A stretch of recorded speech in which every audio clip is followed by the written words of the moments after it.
Bible मुकद्दस में एक जिक्र है, इसके बाद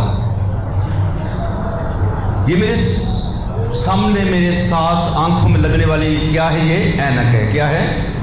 ऐनक है। सही सलामत है, दोनों शीशे इसके सलामत हैं, मैं इससे देख सकता हूँ, इसी से देखूंगा। लेकिन अगर ये नीचे गिर जाए अभी, तो इसके बाद क्या होगा? हाँ, इसके बाद क्या होगा? अगर ये नीचे मैं गिरा दूं या गिर जाए तो इसके बाद क्या होगा? दोनों शीशे टूट जाएंगे और जिससे मैं देख रहा हूं फिर मेरी मुश्किल हो जाएगी। इसका मतलब है कोई ना कोई वाकया पहले हो चुका है, जिसके बाद कोई आगाज होगा ऐसा, जिसके बाद कोई आगाज दूसरा बन गया। तो बाइबल मुकद्दस में से मेरे साथ निकालें, दूसरी तवारीख का वाकया है।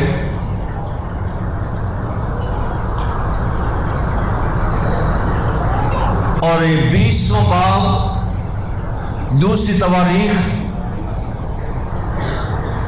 जिस खुदा के कलाम में इस तरह मरकूम है, इसके बाद ऐसा हुआ, इसके बाद ऐसा हुआ। गोया इससे पहले कुछ और था, जिसका जानना हमारे लिए जरूरी है कि इससे पहले क्या था। इसके बाद क्या हुआ कि बनी मुआब, बनी अमून उसके साथ बाद यूसुफ से लड़ने को चढ़ाई की। इसके बाद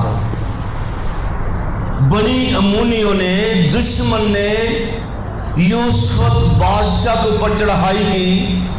इसके बाद, इसका मतलब इससे पहले कुछ और वाकया होगा, इससे पहले कुछ और हालात होंगे। अब हालात ऐसे हैं कि दुश्मन चढ़ाई सब मिलके इकट्ठ करके दुश्मन चढ़ाई कर रहा है। किसके ऊपर? यूसुफ बादशाह के ऊपर। और बाइबल मुकद्दस में उसकी चढ़ाई का जिक्र है। तब चंद लोगों ने आकर यूसुफ को खबर दी कि दरिया के पार अराम की तरफ से एक बड़ा अम्बो बड़ी ताकत के साथ दुश्मन आ रहा है और तेरा मुहासरा उसने कर लिया है। कब? इसके बाद। यूसुफ बादशाह कौन था?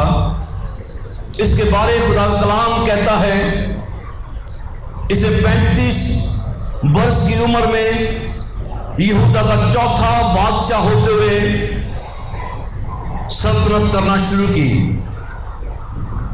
जिसका जिक्र है पहली सलातीन के अंदर कि यूसुफ बादशाह 35 वर्ष का था जब इसने सल्तनत करना शुरू की। और ये 25 साल तक सल्तनत हुकूमत करता रहा। ये कितने साल करता रहा? 25 साल तक हुकूमत करता रहा। बाइबल मुकद्दस में से हवाला पढ़ेंगे, 22वां बाब 41वें आयत से पढ़ूंगा। और आसा का बेटा यहोशू शाह इस्राएल अखीयब के चौथे साल से यहूदा पर सल्तनत करने लगा। और जब यूसुफ सल्तनत करने लगा तो 35 वर्ष का था। उसने यरूशलेम में 25 वर्ष सल्तनत की। इसकी माँ का नाम अरूबा था, जो सलही की बेटी थी। वो अपने बाप आसा के नक्शे कदम पे चला। कौन? यूसुफ अपने बाप आसा के नक्शे कदम पे चला और उससे वो मुड़ा नहीं। जो खुदावन की निगाह में ठीक था उसे करता रहा। आमीन। ये था यूसुफ बादशाह, जो 35 वर्ष की उम्र में यहूदा का चौथा बादशाह होते हुए सल्तनत करने लगा और 25 साल तक हुकूमत करता रहा और खुदावन की नज़र से हटा नहीं। वो काम जो उसका बाप इसका खुदावन की नज़र में बहुत भला था। आमीन। और ये अपने बाप के नक्शे कदम पे चला, लेकिन हालात ये कहते हैं कि यहोशुआ इसके बाद इसकी सल्तनत के बारे में बाइबल मुक़द्दस में लिखा गया है, दूसरी तवारीख में जिसका जिक्र है कि इसकी सल्तनत के अंदर 17वां बाब 1 से 6 आयत में लिखा है, इसका बेटा यहोशुआ उसकी जगह बादशाह हुआ। उसने इस्राएल के मुकाबल अपने आप को कवी किया, मजबूत होता गया। उसने यहूदा के सब फसीलदार शहरों में फौजें रखी, यहूदा के मुल्क में और इफ्राइम के उन शहरों में जिनको उसके बाप आसा ने ले लिया था चौकियां बैठाई। खुदावंद यहोशुआ के साथ था। आमीन। क्यों साथ था? क्योंकि इसका बाप खुदा का परस्तार था। यह दाऊद की नस्ल में से था। यह खुदावंद की नजर में भले काम करने वाला था और खुदावंद कादर खुदा यहोशुआ के साथ था। जब ये हुकूमत करने लगा वो 35 वर्ष का था, लेकिन खुदावंद के साथ था और ये फतह पर फतह पाते चला गया। और खुदा कलाम में लिखा गया है कि बहुत कामयाब ठहरा। खुदावंद इसके साथ था क्योंकि उसकी रवश उसके बाप दादा के पहले तरीकों पे थी। वो बलीम का तालब ना हुआ, वो दुनियादारी का बुतों का परस्तार ना बना, बल्कि खुदावंद का परस्तार रहा। हालेलुया। यही उसकी शोहरत, यही उसकी कामयाबी, यही उसकी बढ़ोतरी का सबब था कि वो खुदावंद के साथ था और खुदावंद उसके साथ था। हालेलुया। और यहोशुआ आगे बढ़ता चला गया और इसने यहोशुआ ने एक और काम भी किया। अपनी सल्तनत के अंदर रहते हुए इसने काहिनों को मुकर्रर किया। 9वीं आयत में इसका जिक्र है, 17वां बाब दूसरी तवारीख। सो उन्होंने बाइबल में लिखा, उसने काहिनों जो काहिन थे, सो उन्होंने खुदावंद की शरीयत की किताब साथ रख के, आमीन, उसने काहिनों को मुकर्रर किया और काहिन अपने साथ ये खुदा का कलाम रख के पूरे यहूदा में फैल गए, पूरे यहूदा के अंदर फैल गए और शरीयत की किताब साथ रखकर यहोवा की तालीम दी। और वो यहूदा के सब शहरों में गए और लोगों को तालीम दी गई और खुदावंद का खौफ यहूदा के इर्द गिर्द के ममालिक की सब सल्तनतों पर छा गया, यहाँ तक कि उन्होंने यूसुफ से कभी जंग न की। क्यों जंग नहीं की? इसलिए कि हर जगह के ऊपर यहोवा पाक खुदावंद की तालीम मौजूद थी। हालेलुया। और इसका क्रेडिट जा रहा है यूसुफ को, जिसने काहिनों को मुकर्रर किया अपनी सल्तनत के अंदर। शायद इससे पहले ना हुआ हो, इसने किया और इस सल्तनत के अंदर खुदावंद की बरकत थी, खुदावंद की बढ़ोतरी थी। किसी को जरूरत नहीं थी कि यूसुफ के यहूदा को देख के जंग कर सके। सब लोगों पे इसका खौफ था और इन हालात के अंदर इससे एक गलती हो गई जो हम बाइबल मुक़द्दस में से पढ़ा कि इसके बाद, इससे पहले इससे कुछ गलती हो गई। हो सकता है हमारी जिंदगी में भी कोई ना कोई गलतियां हों जिसका आज खमियाजा हम भुगत रहे हैं। कोई ना कोई ऐसा मकाम था जहाँ पे खुदा ने हमारे सोच को खोला हो, लेकिन हमने उसका खुदा की आवाज़ को पसंद ना किया हो या उसके ऊपर अमल ना किया हो और उसकी मार आज हमारी ज़िंदगी में ख़ानदानों में मौजूद हो। इधर इस बंदे से भी जिससे कुछ जंग करने के लिए तैयार नहीं था, जंग करने के लिए खड़ा नहीं हो सकता था, इससे गलती हो गई। मेरे साथ निकालें 18वां बाब पहली आयत से। यूसुफ की दौलत इज्जत फरावान थी और उसने अखीयब के साथ नाता जोड़ा। ये थी उसकी गलती।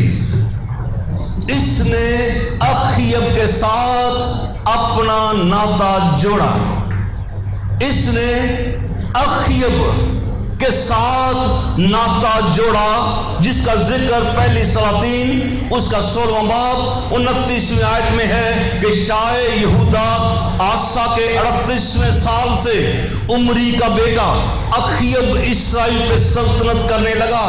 उमरी के बेटे अखीयब ने इस सामरिया में इस्राएल पर 22 वर्ष सल्तनत की।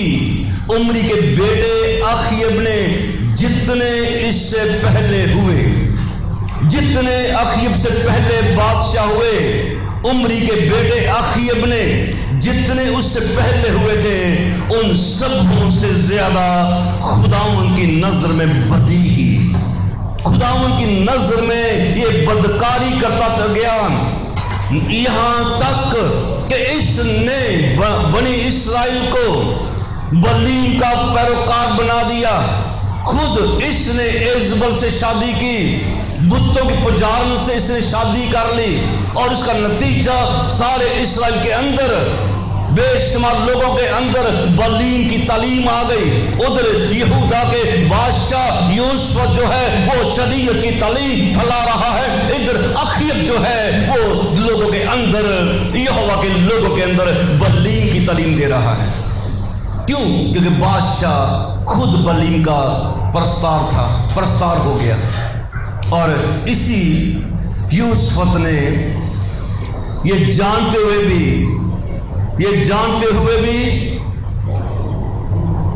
कि अखीयब ठीक नहीं है, अखीयब का खुदा के साथ रिश्ता ठीक नहीं है, ये खुदाओं के हुजूर में बदियां करने वाला है, इसने अपना नाता किसके साथ जोड़ा? अखीयब के साथ। और बाइबल मुकद्दस में लिखा गया है यही वजह थी कि फिर इसके बाद जिसकी तरफ कभी को मुंह करता नहीं था जंग करने के लिए, इसके ऊपर दुश्मन चढ़ाई कर पाता है। इसका मतलब है कि ईमान की अपनी जिंदगी है जहां कमजोरियां, जो नाते जोड़ता है दुनियादारी से, नाते जोड़ता है अबलीस की ख्वाहिशों से।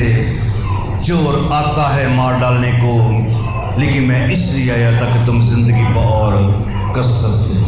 आमीन। इसके बाद ऐसा हुआ कि बनी मुआब, बनी अमून, उनके साथ बाज़मूनियों ने यूसुफ से लड़ने को चढ़ाई की। तब चंद लोगों ने आकर यूसुफ को खबर दी कि दरिया के पार अराम की तरफ से एक बड़ा अंबोह तेरे मुकाबला को आ रहा है, और देख वो हससुन तमर में है जो ऐन जद्दी है। और यूसुफ डर कर खुदावन के हुजूर में दिल से खुदावन का तालब हुआ। आमीन। डर गया। वो अच्छा था, लेकिन आज दुश्मन चढ़ आया, डर गया। लेकिन जो अच्छा इसने काम किया, ये खुदावन का तालब हुआ। आमीन। हालेलुया। इसका मतलब है कि अगर ज़िंदगी में कोई कमज़ोरियाँ हैं, अगर हमारी कोताहियाँ हैं, तो फिर एक रास्ता भी है। रास्ता वो हमारे खुदावन का है। अखियाँ चुकनावा मैं बल पहाड़ा, मजली में ये सुन पुकारा।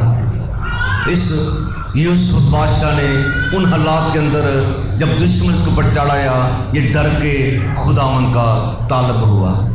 आमीन। इसने अपने मुल्क के अंदर रोज़ा की मुनादी करवाई और बड़ी यहूदा खुदावन से मदद मांगने को इकट्ठे हुए, बल्कि यहूदा के सब शहरों में से खुदावन से मदद मांगने को आए। फिर एक नहीं, सब यहूदा इकट्ठे हो गए खुदावन से मदद मांगने को। आज खानदानों में क्यों मुश्किलें नहीं जाती? इसलिए इकट्ठ नहीं है। परेशानी तो है घर के अंदर, दुश्मन ने चढ़ाई की है, इकट्ठ नहीं है। दुआ के लिए इकट्ठ नहीं है। मिलके बाइबल मुकद्दस को हाथ में पकड़ के खुदा के कलाम की तलावत करने के लिए इकट्ठ नहीं है।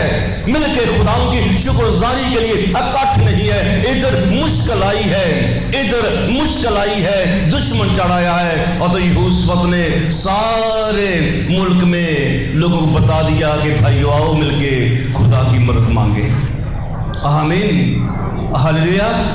इसने खुदाओं की मदद मांगी, सब लोगों ने खुदाओं की मदद मांगी। और खुदा कलाम में से हम आगे पढ़ते हैं कि जब खुदाओं की मदद ये मांग रहे हैं, खुदाओं की मदद मांग रहे हैं, तो लिखा गया खुदा का कलाम इनके लिए फिर नाज़िल होता है कि खुदाओं का कलाम 20वां बाब 15वीं आयत के आखिरी हिस्से के अंदर है।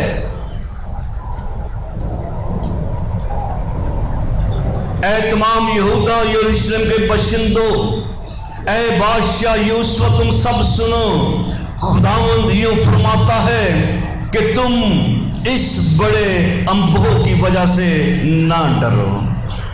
आमीन। मांगो तो तुमको दिया जाएगा, ढूंढोगे तो खटखटाओ तुम्हारे वास्ते। आज मुश्किल के वक्त इन्होंने अच्छा फैसला किया, खुदा मुझसे मदद मांग ले। कोताही थी अपनी कि उससे नाता इसने जोड़ा जो खुदावन की नज़र में अच्छा नहीं था, लेकिन फिर भी खुदावन का ये प्रस्ताव था। इसने खुदावन से मदद मांगी और जवाब आ गया।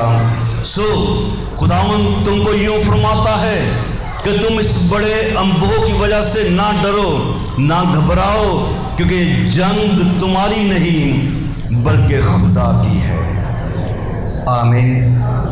तो यही आज तसल्ली हमारे पास होनी चाहिए, यही तसल्ली हमारे पास रहनी चाहिए कि खुदा मेरे लिए जंग करने वाला है। हालेलुया। अपना हाथ उठा के सारे बोलें, मेरा खुदा मेरे सारे दुश्मनों से रहाई देने के लिए मेरे साथ रह के जंग करने वाला है। हालेलुया। आमीन। तो खुदा का कलाम इसके लिए नाज़िल हुआ कि तुम मत डरो ना घबराओ, क्योंकि ये जंग तुम्हारी नहीं बल्कि खुदा की है। कल तुम उसका सामना करने को जाना। 17वीं आयत में तुमको इस जगह में लड़ना नहीं पड़ेगा। ऐ यहूदा, ऐ यरूशलेम, तुम कतार बांध कर चुपचाप खड़े रहना, चुपचाप खड़े रहो, खुदा की नजात के काम देखो। हालेलुया। तुम्हें लड़ना नहीं पड़ेगा, तुम चुपचाप खुदा की नजात के काम को देखना जो तुम्हारे साथ है। खौफ ना करो, हरासा ना होना, कल उनके मुकाबला को निकलना, क्योंकि खुदावन तुम्हारे साथ है। आमीन। ये है तसल्ली जो खुदावन कल भी देने पे कादर था, आज भी देने वाला है, आज भी दुश्मन से रहाई देने वाला है। वो नहीं चाहता कि उसके लोग दुश्मन के हाथों मार खाएं, बीमारियों के हाथों मार खाएं। अपने खुदावन का साथ साथ रखें। आमीन।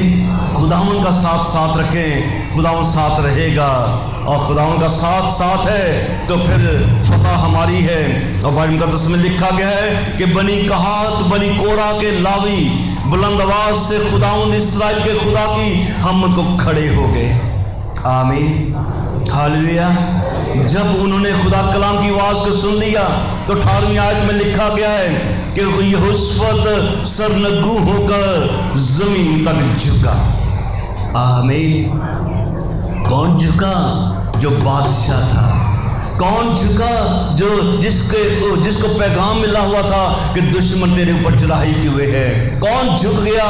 कैसे झुक गया? कैसे झुक गया? सजदा करके, चौंकड़ी मार के नहीं। चूँकि जगह नहीं ज़्यादा, इसलिए मैं आपसे नहीं कहूँगा कि आप यहाँ पे सजदा रेज़ हो जाएं जैसे यहोशू हुआ, लेकिन आप घर पे जाके आज चर्च के बाद पहला काम यही करें, खुदा के जुम्मे सजदा रेज़ हो जाए। आमीन। ये बादशाह सबसे पहले खुदा कलाम सुना, कलाम सुनने के बाद खुदा के ज़िम्मे सजदा रेज़ हो गया। आमीन, हालेलुया, बोले हालेलुया, आमीन। गोया फतह को इसने कबूल कर लिया, फतह देने वाले का शुक्रिया अदा कर दिया। फतह भी मिली नहीं, फतह इसके सामने नहीं है, दुश्मन अपनी जगह पे मौजूद है, लेकिन इसे खुदा के कलाम को कबूल कर लिया कि मेरे खुदा ने मुझे फतह का पैगाम दे दिया। तो ये सरनगू होकर ज़मीन तक झुका। तमाम यहूदा और यरूशलेम के रहने वालों ने खुदावंद के आगे गिरकर उसको सजदा किया। क्यों सजदा किया? उनका बादशाह सजदा कर रहा है। आमीन। उनका बादशाह खुदावंद को तज़ीम दे रहा है, तो किस तरह दूसरे जिनके ऊपर दुश्मन चढ़ा हुआ है क्यों ना सजदा करेंगे। तब इन्होंने सजदा किया। और सुने गौर से कि फिर बनी कहात, बनी कोरा, लावी बुलंद आवाज से खुदा की हमद करने को खड़े हो गए। वो सुबह सवेरे उठकर दश्ते तको में निकल गए। उनके चलते वक्त यहोशू ने खड़े होकर कहा, ए यहूदा यरूशलेम के बशिंदों मेरी सुनो। आमीन। बादशाह उनके साथ है। गोया ये खुदा कलाम की आवाज़ को कबूल करते हुए निकले हैं। इसके नबियों का यकीन करो तो तुम कामयाब होगे। और जब उसने कौम से मशवरा कर लिया तो इन लोगों को मुकर्रर किया जो लश्कर के आगे आगे चलते हुए खुदावंद के लिए गाएं, उसने तकद्दस के साथ उसकी हमद करें और कहें कि खुदावंद की शुक्रगुजारी करो। आमीन। कहें कि खुदावंद की शुक्रगुजारी करो। आमीन। वो कहें कि खुदावंद की शुक्रगुजारी करो क्योंकि उसकी रहमत अब तक है। जब वो गाने और हमद करने वाले निकले, गाने लगे, तो खुदावंद ने जब खुदावंद की हमद करने लगे, पैगाम पहले मिल चुका था, पैगाम उनके साथ था, पैगाम को इम्प्लीमेंट करने का मौका था। अब खुदा कलाम की तामील करने का मौका था। कलाम को लेके दिल में रख के कि खुदावंद हमारे साथ है। वो निकले। किधर निकले? जिधर दुश्मन था। किधर निकले? जो दुश्मन को मारने को तैयार था। और ये निकले कैसे? बाइबल में लिखा गया है, खुदा की हमद करते हुए, खुदा की शुक्रगुजारी करते हुए, ये कहते हुए कि उसकी रहमत अब तक है। जब वो गाने और हमद करने लगे तो खुदावंद ने जब वो गाने और हमद करने लगे तो खुदावंद ने बनी अमून, मुआब, कोई शीर के बशिंदों पर जो यहूदा पर चढ़े आ रहे थे, कमीन वालों को बैठा दिया, सो वो मारे गए। हालेलुया। कौन मारे गए? सारे दुश्मन के लोग जो यहोशू को मारने के लिए आए थे, सब के सब हलाक हुए। और लिखा, जब यहूदा ने दीवानों के बुर्ज पर जो बियाबान में था पहुंचकर उस पर बो पर नजर की तो क्या देखा कि उनकी लाशें जमीन पर पड़ी हुई और कोई उनको ना बचा सका क्योंकि खुदावंद अपने लोगों के साथ था। Hallelujah, hallelujah.